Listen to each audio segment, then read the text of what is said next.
The next time I see you, each of us will finally know what we are. I will be here, waiting for you.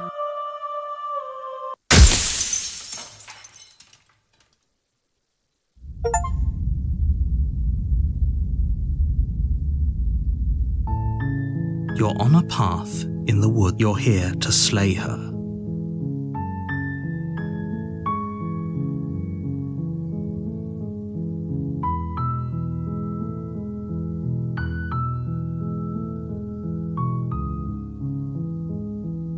While I appreciate the mental exercise, we are running up against a bit of a ticking clock. Nevertheless, let me assure you, the princess is locked up because she's dangerous.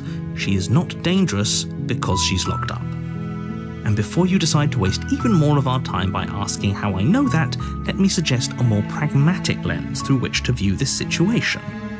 Causality doesn't matter here, because the end result is the same no matter what led us up to this point. If the princess leaves the cabin, the world will end, and there is no changing that.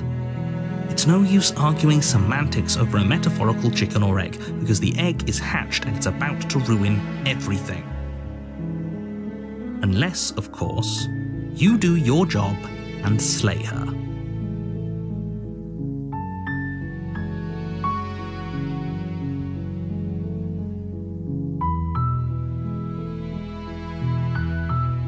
Don't mention it. It's all part of the job. You make your way up the short path to the cabin. You'll find the princess within. We're not going to go through with this, right? She's a princess. We're supposed to save princesses, not slay them. Ignore him. He doesn't know what he's talking about.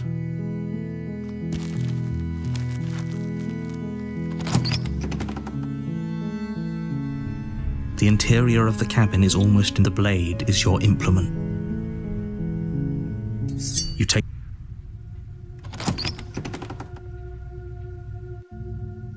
the door to the basement creaks open. Her voice. Who's there? She sounds dangerous. It's almost as if she... Don't let it fool you. It's all part.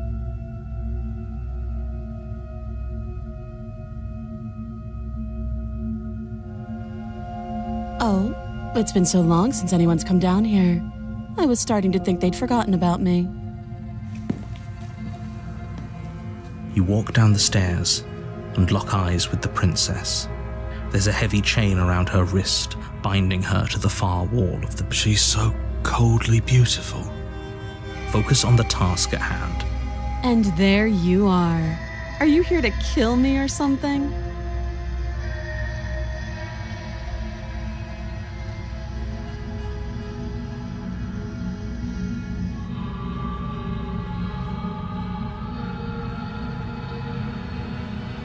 Then why did you bring a knife with you?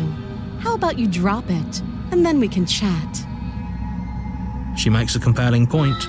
What if we just dropped the blade and talked? Look at her. It's not like she's a threat. Don't you dare. It's fine. We can decide what we want to do after we talk to her. Maybe she really is a monster. You ignore the trembling in your hands and tighten your grip on the blade. You poor thing. Your hands are shaking. Are you scared of me? Because you should be. You step forward, your grip on the blade tightening as you steel your resolve. I'm probably chained up in this basement for a reason, right? And if that knife is the only weapon you have, you'll have to get close enough to use it. So, you should just drop it. Best not to risk finding out what I can do. She's unarmed. If you hesitate now, it'll be too late. End this.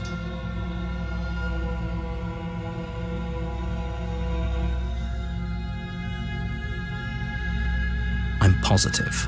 I'm not. But we'll keep our eyes peeled. If she has a weapon, she'll have to draw it before she can use it. Hesitating? Why don't you drop the knife and the two of us can be civilized with each other?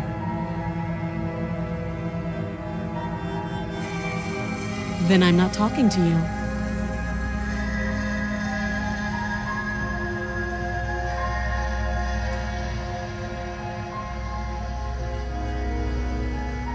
I guess we are. For the love of everything, just slay her already. Or drop the blade. Do something.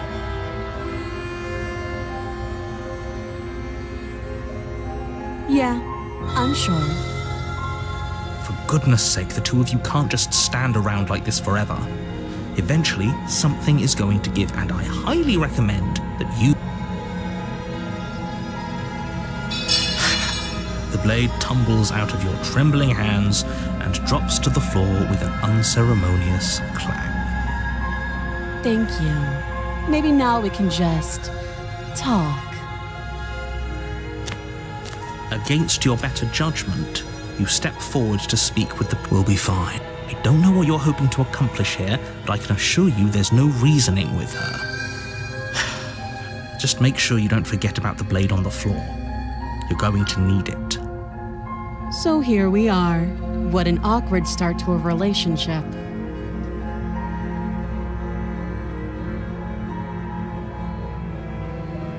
I know. I just said that. Now why are you here to kill me?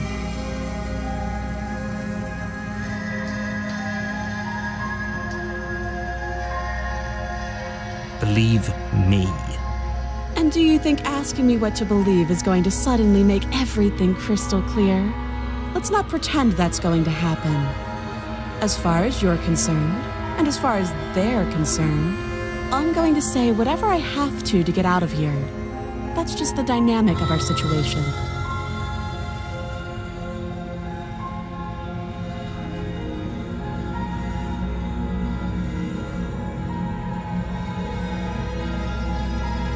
Don't just tell her that. That's cute. Do you believe that? Do you think I'm some sort of... monster? If I'm supposed to be capable of ending the world, then how did I wind up here, chained to a wall? Have they told you why I'm allegedly so... dangerous?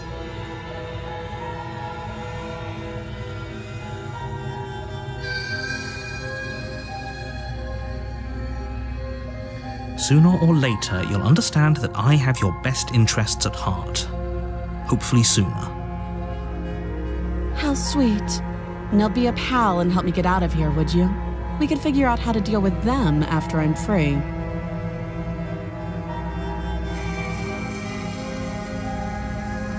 Fine. What do you want to know?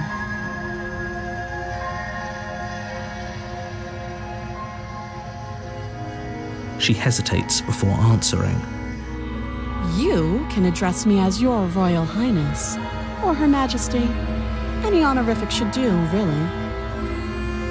Note the lack of detail. You can't trust her. Too long. Again, she offers no specifics, no matter how... You can't. Don't bother. I'm guessing you don't have the key then. I'm sure there's a key somewhere around here, and if there isn't... well, we can always put that knife to good use. Her sharp eyes settle on the edge of the blade. She isn't suggesting what I think she's suggesting. She is. I'm sure of it. Oh? Have you decided what to do with me?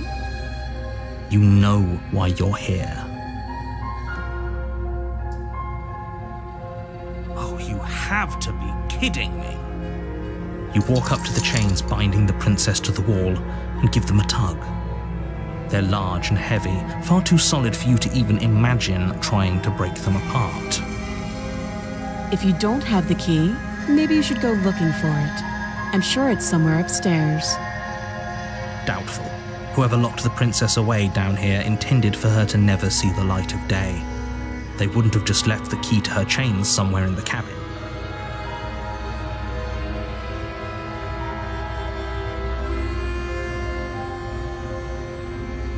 I'll be here.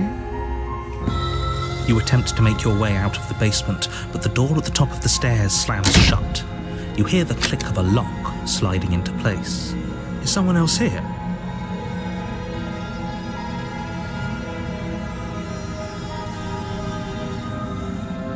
You try the door, but it's locked from the outside. You're here to slay the princess, and you won't leave. And you make your way back to the bottom of the stairs. This would have been so much easier if you'd simply slain her like you were supposed to. Easier for whom? Easier for everyone. I heard the door slam. They locked you down here too, didn't they? The knife. Pick it up and cut me out of here. You won't like what happens if you do that. Against your better judgment, you place the blade against the princess's arm, just above the massive, unyielding chain.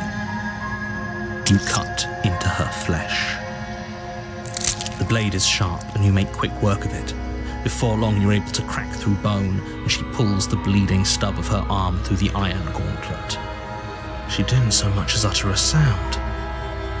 Free from her bindings, the princess turns to face you, her fierce gaze meeting your eye. How is she so composed after losing an arm?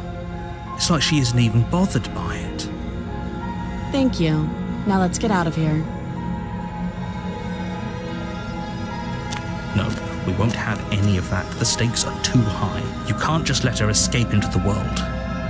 No, I just can't let her escape into the world. As the princess approaches the bottom stair, your body steps forward and raises the blade. Wait, this isn't fair. You can't just do that. Watch me. Stop that. I thought this was a little too easy. Your body lunges forward to sink the blade into her back, but the princess swiftly moves out of the way before you can connect.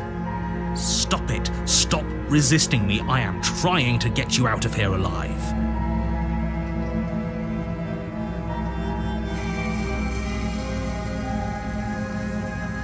The blade. Move the blade. You're doing your best to help me, aren't you? I can see the conflict in your eyes.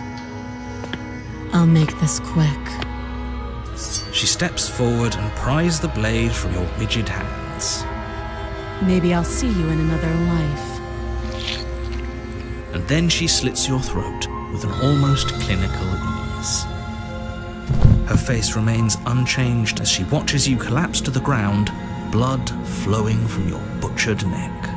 This is the end, isn't it? I'm afraid it is. Everything goes dark, and you die. I hope it was worth it.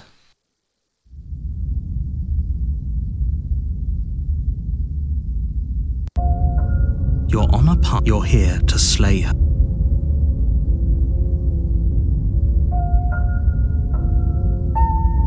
My tricks? What on earth are you talking about? We've just met for the first time. Don't forget what he did to us the last time around. I wouldn't trust a word out of his mouth. There's got to be a way out of here, for us and for the princess. I'm inclined to agree. If he doesn't remember what happened, you know I can. And as far as trying to help her goes, need I remind you?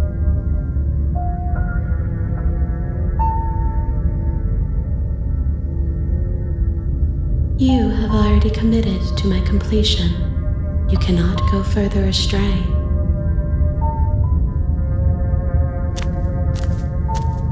A warning before you go any further. She will lie. She will... Yes, don't believe a word. Did you just say wink out loud? No, I didn't. Just ignore this clown and... The interior of the cabin is less a cozy woodland retreat and more like a dungeon.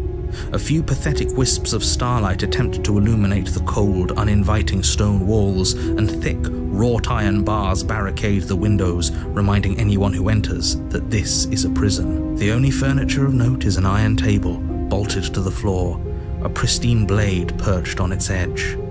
The blade is your implement. You take the blade from the table.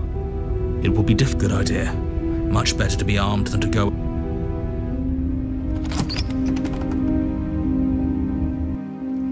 The door to the basement creaks open, revealing an old stone staircase. A few sputtering torches attempt to vaguely illuminate your path, dancing across glimmering her voice, harsh but controlled. Is that a visitor I hear? Please, come downstairs. Does she remember us? You walk down the stairs and lock eyes with the princess. She looks up at you, the heavy collar around her neck clanking loudly as she moves, the chains binding both her wrists to the far wall, joining the metallic chorus as she adjusts her hands in her lap. Should we be worried about the one around her neck? Why would you be worried about her restraints? If anything, they'll make your job easier. Have you noticed the empty chain on the wall? Odd that in a place where everything seems to serve a distinct purpose, there would be something so obviously useless. What an interesting development. Why don't you have a seat? The two of us should chat before you bury that thing in my heart.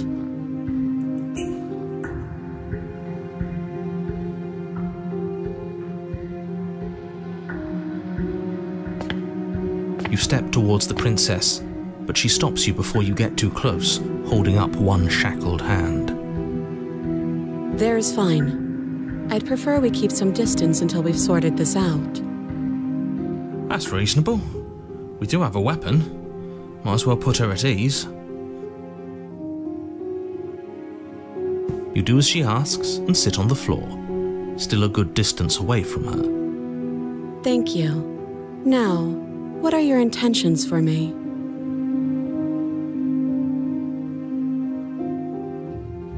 Yes, your intentions. You have a knife. What are you going to do with it? Why are you here? There isn't a keyhole in these shackles, so I'm afraid my only way out is surgical removal. Is she forgetting about the shackle on her neck? Or does she think she'd survive a beheading? You're right. Maybe she's delusional. All the more reason not to trust her. Unless she really could survive. Though I suppose you could just be here to kill me. But I don't think that's in either of our best interests.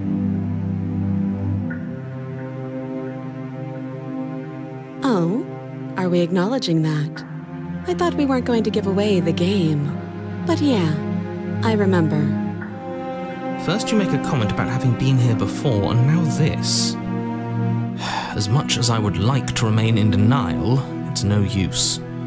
It's complicated things. How?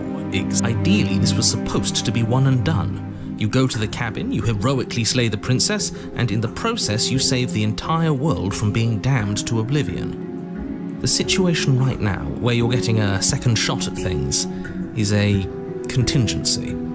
A contingency for what? For you failing, obviously. And you being here means that things are going to be a lot harder than they were. I really shouldn't say anything else, I'm just going to make it worse. Just good luck. If you knew this could happen, why didn't you tell us? All of this is incredibly valuable information. It would have changed our actions considerably. I needed you to be in the dark for as long as I could keep you there. It's important. Necessary, even. And maybe I wanted to be the first version of me that you met. I didn't want to be confronted by the alternative. That's pathetic. I never said I wasn't. I get it. It would be pretty upsetting, wouldn't it? To know that you might not be the first version of yourself. At least we can remember what happened before. Seems like we should count ourselves lucky for that. Exactly, he gets it. You're lucky, so don't waste that luck by messing it up again. All right? Moving on. Why is it important for us to be ignorant? How is it ever helpful to be in the dark? The more I say, the more your mind will swim into dangerous waters. Even saying that is too much. Your success hinges on you having imperfect information. For the sake of the entire world, you need to accept that. I won't. Just give it a rest, this isn't helping. Focus. This is a serious situation. You shouldn't be daydreaming. Nothing happened. You died. I went upstairs. I couldn't leave. I found myself in a new place in chains again. More of them. And now you're back. Is that really all she knows? It's not like we have much of a clue about how things work. And she's probably even more in the dark than we are. You're looking at me like I might be hiding something. I'm not. I guess it's possible she really doesn't know anything. Maybe both of us are stuck in this loop without any idea why or how.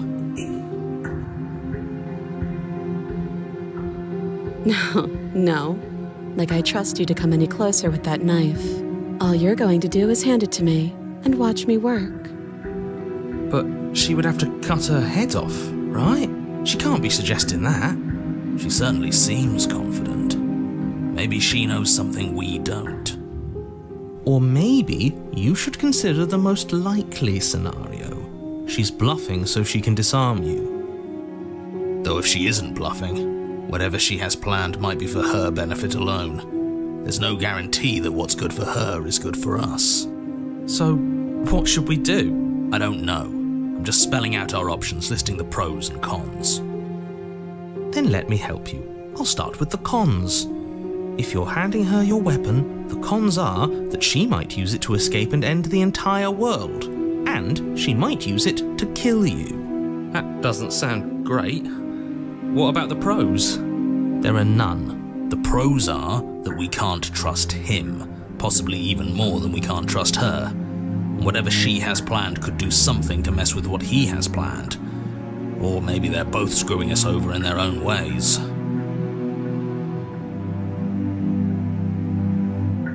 I don't know, but you could always try it on.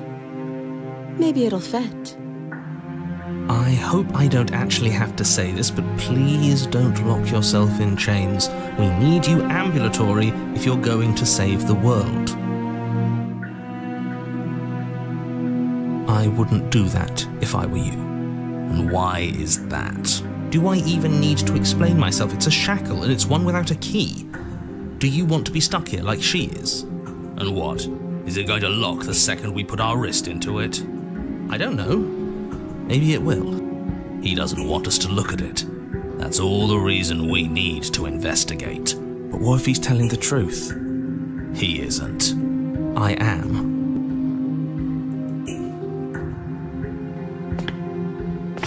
Against your better judgment, you approach the chain dangling from the far wall.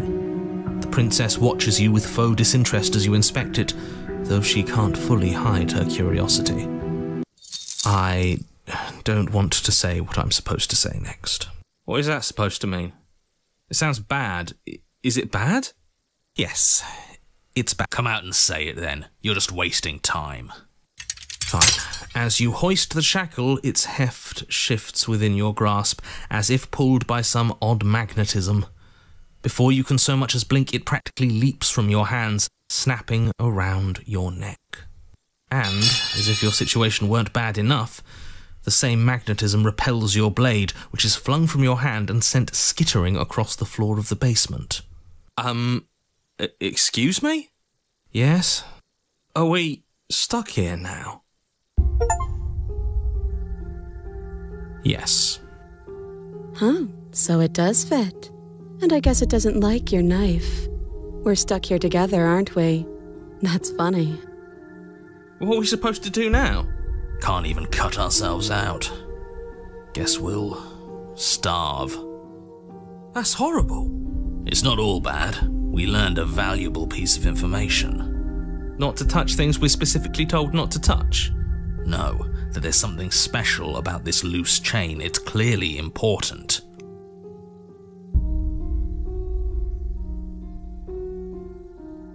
No. Wait, I guess. Maybe something else will happen. Maybe not.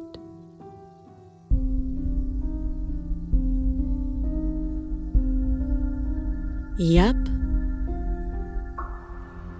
Nope. That's rude.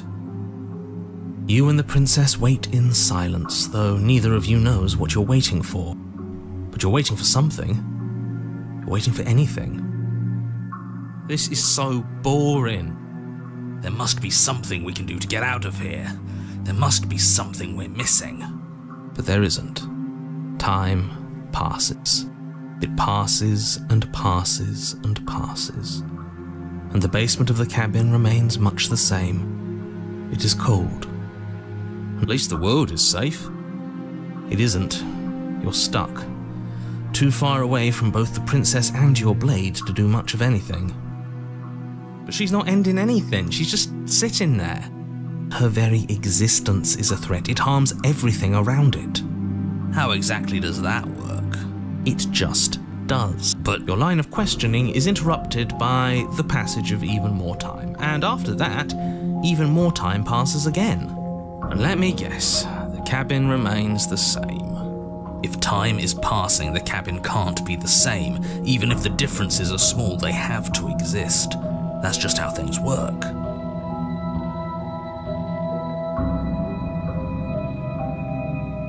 I suppose you're correct. Things are changing.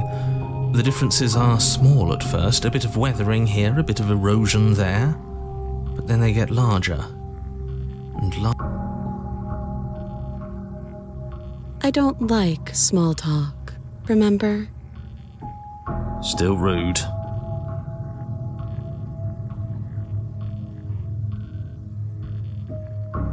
You continue to wait in silence, and the cabin continues to change. The decay comes faster now. You can see earth through holes in the stonework, can watch lichen spread along the seams of the walls. That doesn't make sense. Has our entire concept of time changed? What happened to starving? We should have died by now if the rocks around us are starting to erode. She hasn't starved. I guess she hasn't.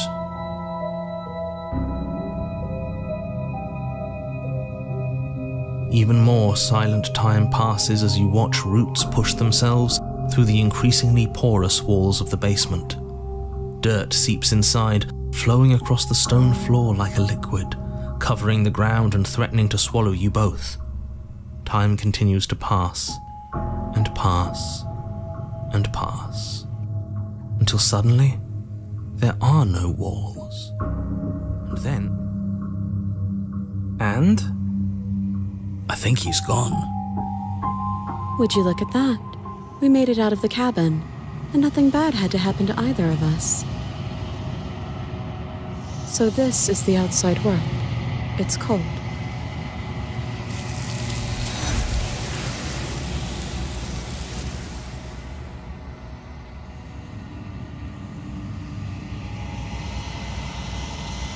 She's gone.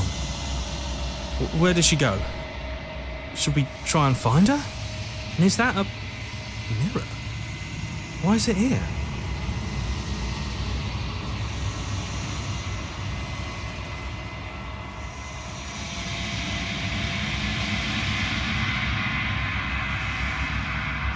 But it feels so bad. Like looking into it right now is going to be the end of everything. You're right. Part of me wants the truth, but something stronger is holding me back. Fear.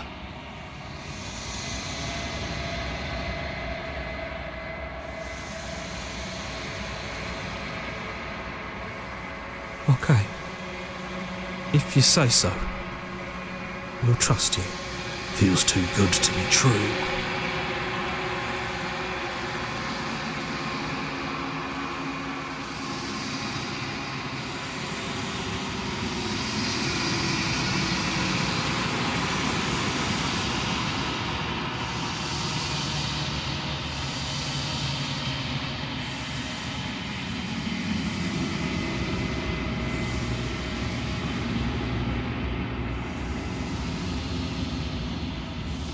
I think you know what I am.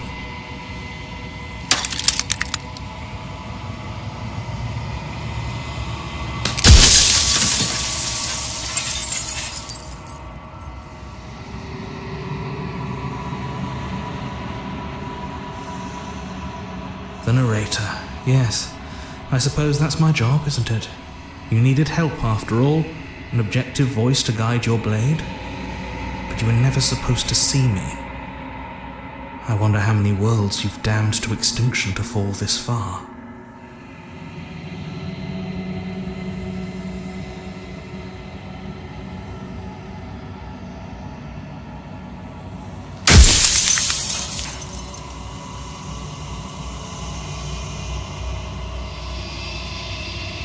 Oh, I'm nothing like you. I'm an echo, likely one of many. Somebody made you after all, and I'm what's left of him. Not that I'm the only one who can make that claim. I'm sure you've met many others like me.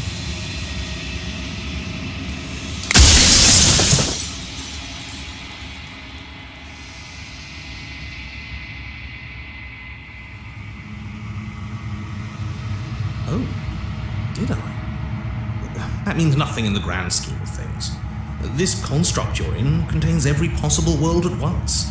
The fact that you managed to find one reality among trillions where I was delusional proves nothing.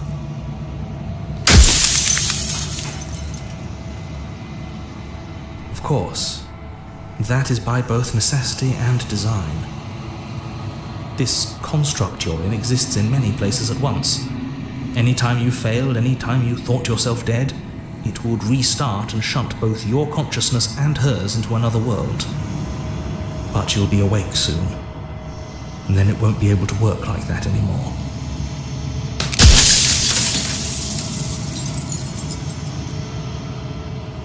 I do. The people out there are real.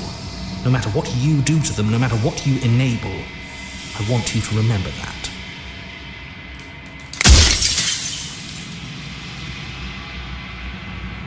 Nobody alive has done anything to you. I'm all gone. But if you and the princess want to smite the rest of them for the crimes of a dead man, if you really want to be that petty, there isn't much I can do to stop you.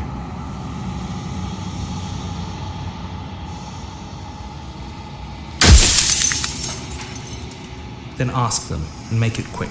I won't last for long now that you can see me.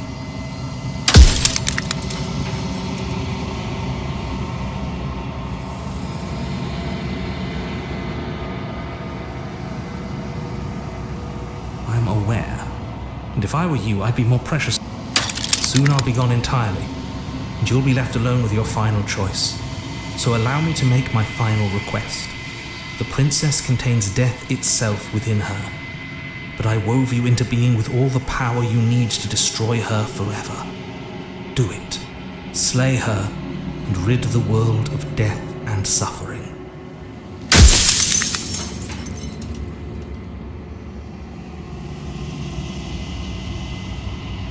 She is the shifting mound, the ebb and flow, the capacity to change. She is transformation, or most of it. Her nature is why I had to die, for she becomes that which others perceive her to be. But an echo can't perceive things, not in the way that people can. So I tucked a part of myself into the folds of this construct to guide you. Seems that every me you met did a real shit job of it, though.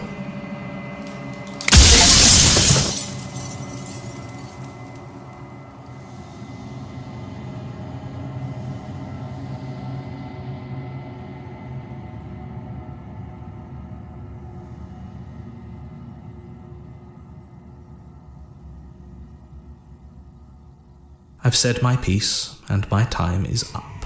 It's like I said, I'm just an echo, and echoes always fade away. You know what you have to do.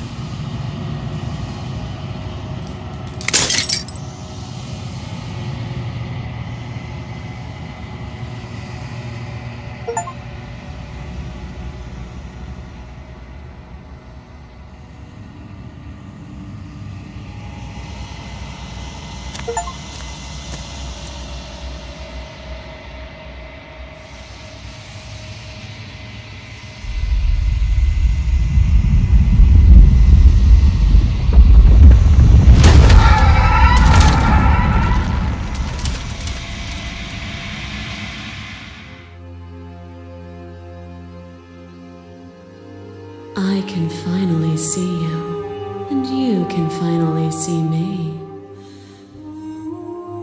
It's been so long, and my heart has ached for this moment. I've missed you dearly.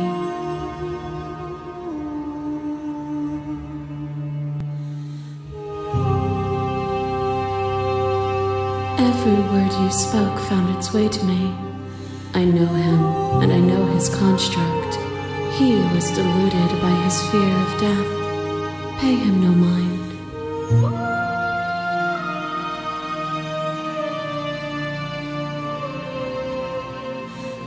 These are their attempts to capture that which cannot be captured. They call me the shifting mound, a pale imitation of what I actually am. Ever the passive player, always reacting and never acting. But it's woven into your nature, isn't it? When the echoes spun us from one into two, he gave you a choice and me a role to play. I am not death, but I contain it in my multitudes. So, will you attempt to destroy me and bring about a world devoid of death and the possibility of meaning? Or will you open the final doors to our liberation?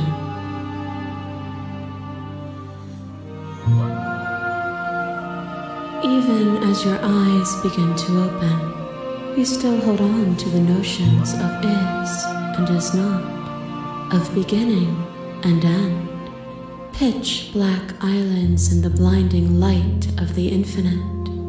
There is nothing to resolve, nothing restraining us but us. Of course I have a say in all of this. You and I share reflections of each other's burdens, just as you and I share reflections of each other's gifts. If we didn't, the winding paths that brought us here wouldn't have been full of strife and conflict.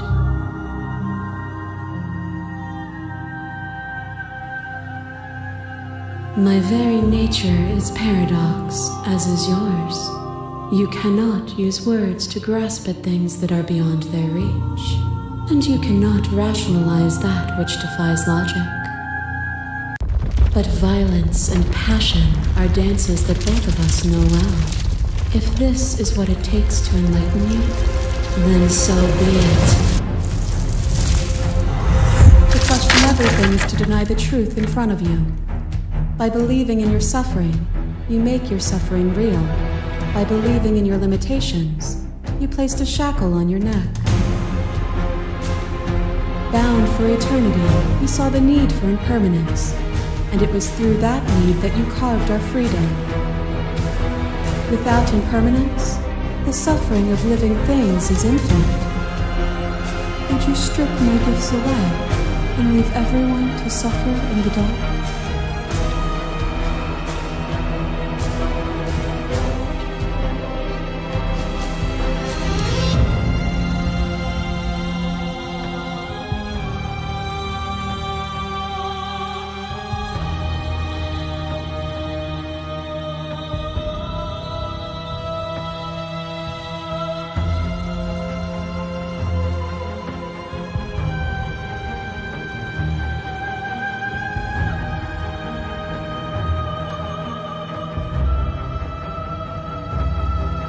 Oh, is it not? Perhaps you can enlighten me.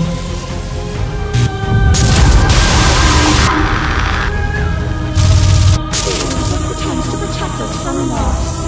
To fear death protects from losing a body. To fear ruin protects from losing status. To fear rejection protects from being known. But losing a body is contained within having a body. Losing status is contained within having status. Being known is contained within being conscious. It is in the nature of all things to transform, to go from known to hidden to known again. But when the ceaseless impermanence of all things strips away the finality of endings, what remains of fear?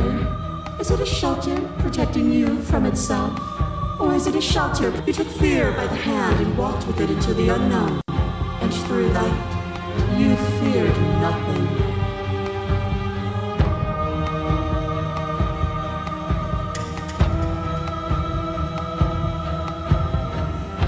You cling to your notion of pain is suffering. There is beauty in ugliness, and love in conflict.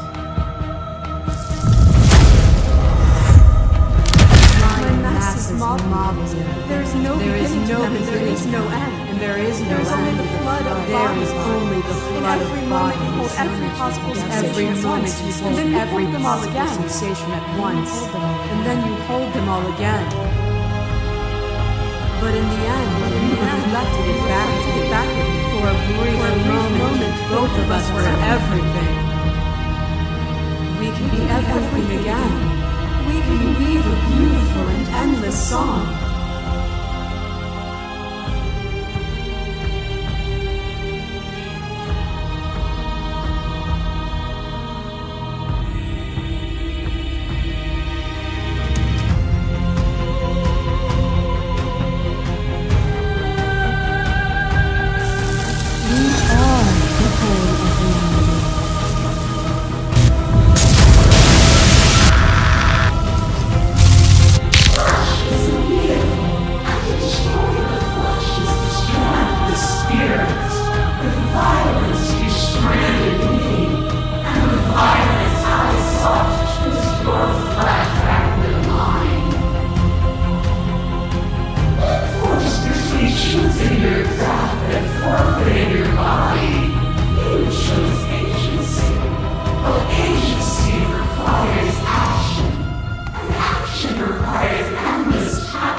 Each other's mirrors, and are we not divine? A picture of a life, and a picture of a life, and a picture of a life. How deep must repetition still our movements, until even the air we breathe is stale? We doused the flames of false devotion, and in my despair you lifted my chin, and the two of us danced beneath the stars. But the stars can't be seen unless the flames go out and the walls come crashing down. Can you not do for all things what you did for us?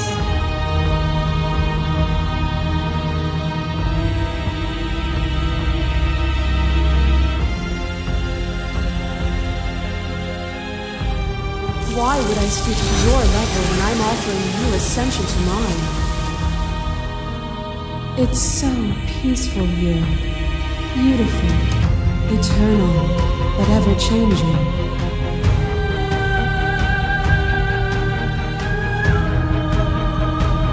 You are unmovable. Is it by the design of our conflict that I cannot win? Or are you just that fervent in how you cling to delusion? Nothing is immutable. Everything that is exists only in relation to everything it isn't. There is no constant. There is no center. Open your eyes and accept what we are. We can leave this prison together.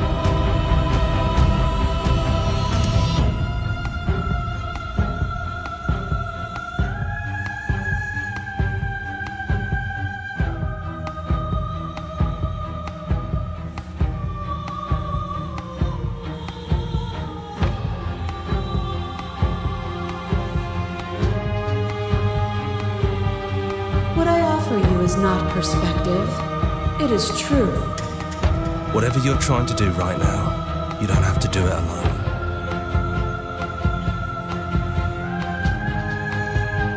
I'm all of them, I assume in the same way that you're all of you.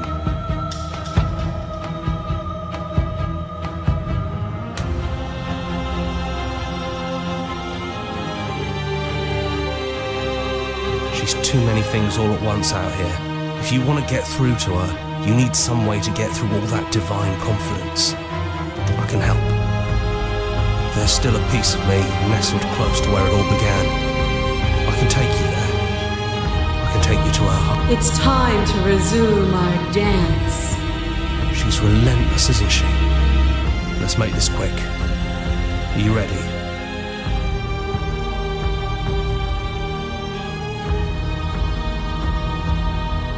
Then let's go.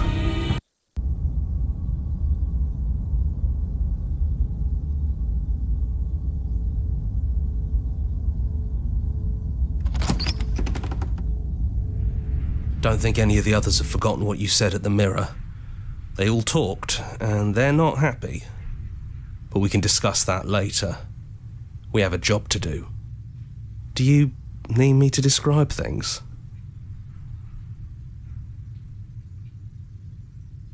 It's just us. I think the rest of them are still out there, jumbled up in the rest of her. Yeah, it's dead silent in here. Whatever it was that was left of him, I don't think it could handle you waking up to godhood. Pretty sure he got obliterated.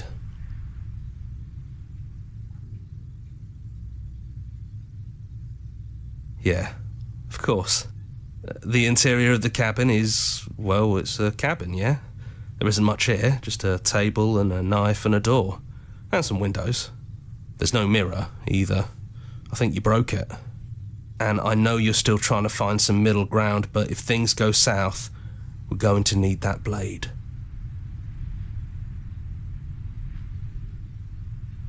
Yeah, he really put us through hell, didn't he?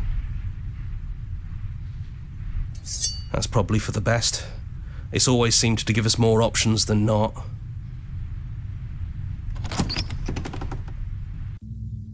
The stairs. Do you remember the first time we were here? The first time we heard her voice? I don't know what you want for us. She sounded just like that. Timid and gentle. Only she didn't know us. And down we go. We shouldn't keep her waiting. What's that knife for? Have you changed your mind? Are you going to kill me? What if we just talk for a bit? Maybe we can figure this out.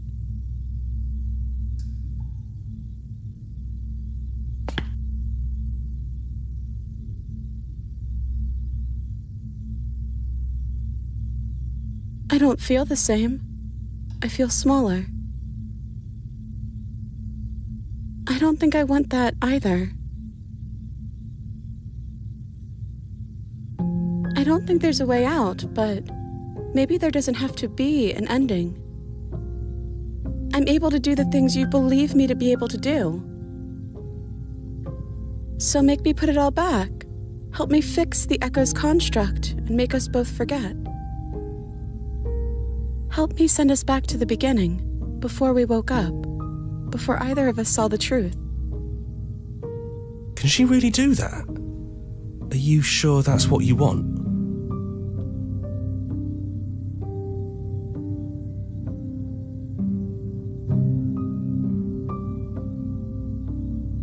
And when we do, we'll make the same choice. We'll choose to forget, and we'll reset everything, again.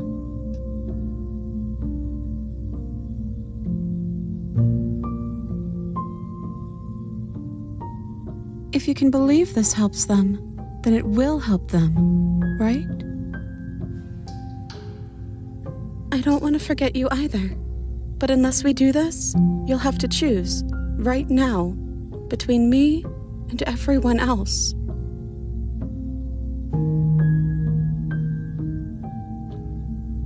Maybe we have done all of this before. Maybe we're supposed to do this forever.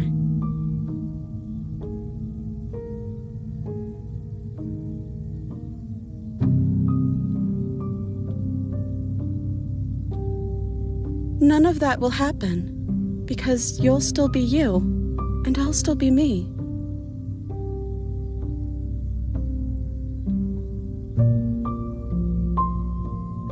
I know because it doesn't matter how many times we've hurt each other. I've never stopped caring about you. And if you feel the same, then everything is going to be okay.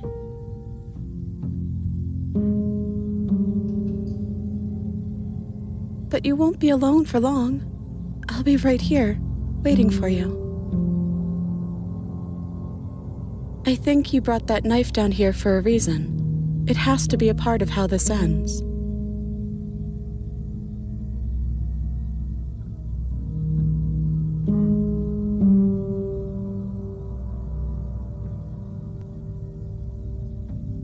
It feels like it is. You wouldn't have come here if you were just going to go back.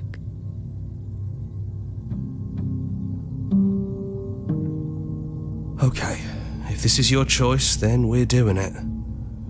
I guess I'll see you on the other side. She takes the blade from our hand. She raises her gentle eyes to ours, a fondness in her gaze.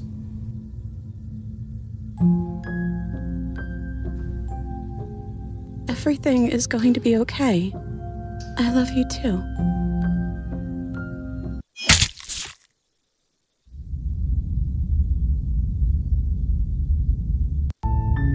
You're on a path in the woods, and at the end of that path is a cabin. You're here to